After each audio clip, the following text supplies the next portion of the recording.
আলহামদুলিল্লাহি ওয়াহদা ওয়াসসালাতু ওয়াসসালামু আলা মাল্লা নাবিয়্যা বা'দা।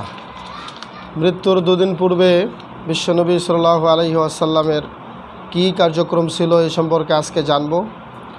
শনিবারে আল্লাহ রাসূল সাল্লাল্লাহু আলাইহি ওয়াসাল্লাম কিছুটা হালকা বোধ করেন। এমত অবস্থায় তিনি দুজনের কাঁধে ভর করে মসজিদে আগমন করেন।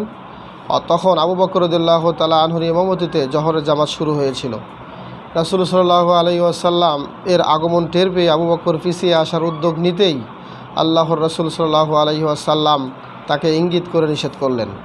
অতঃপর রাসূল সাল্লাল্লাহু আলাইহি ওয়াসাল্লামের ইক্তেদা করতে থাকেন এবং লোকদেরকে তাকবীর শোনাতে থাকেন। বস্তুত এটাই ছিল সালাতে মুকাব্বির হওয়ার প্রথম ঘটনা।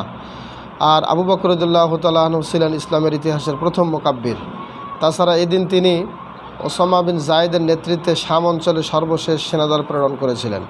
প্রিয় উপস্থিতি, এখান থেকে একটি শিক্ষণীয় বিষয় আছে, সেটি হলো উম্মতের প্রতি তীব্র দায়িত্বানুভূতির কারণে মৃত্যুর প্রাককালেও রাসূল সাল্লাল্লাহু আলাইহি ওয়াসাল্লাম গুরুত্বপূর্ণ দুটি সিদ্ধান্ত গ্রহণ করেন। প্রথমটি ছিল তার পরবর্তী খলিফা নির্বাচন বিষয়ে ইঙ্গিত প্রদান, কারণ নেতৃত্বের ঐক্য ব্যতীত জাতির ঐক্য সম্ভব নয়। এজন্য আবু বকর রাদিয়াল্লাহু তাআলা আনহু এর ব্যাপারে তার স্পষ্ট ইঙ্গিত ও আচরণ সমূহ থাকা সত্ত্বেও তিনি সেটি লিখে দিতে চেয়েছিলেন, কিন্তু আল্লাহর ইচ্ছাই ছিল অন্যরূপ, তাই লেখা সম্ভব হয়নি। অবশেষে তার আগ্রহী কার্যকর হয় এবং আবু বকর রাদিয়াল্লাহু তাআলা আনহু সর্বসম্মতিক্রমে উম্মতের খলিফা নির্বাচিত হন।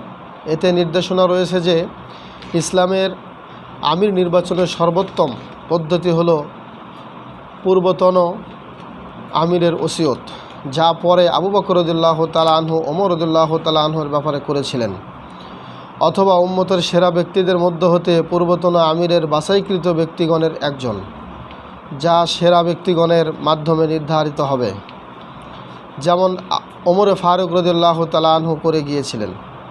দ্বিতীয় যে বিষয়টি লক্ষণীয় সেটি হচ্ছে বহির্শত্রুর অর্থাৎ বাহিরের শত্রুদের, অন্য দেশের শত্রুর হাত থেকে ইসলামী খেলাফতকে রক্ষার জন্য শত্রুর বিরুদ্ধে সৈন্য পরিচালনার নির্দেশ দিয়েছিলেন।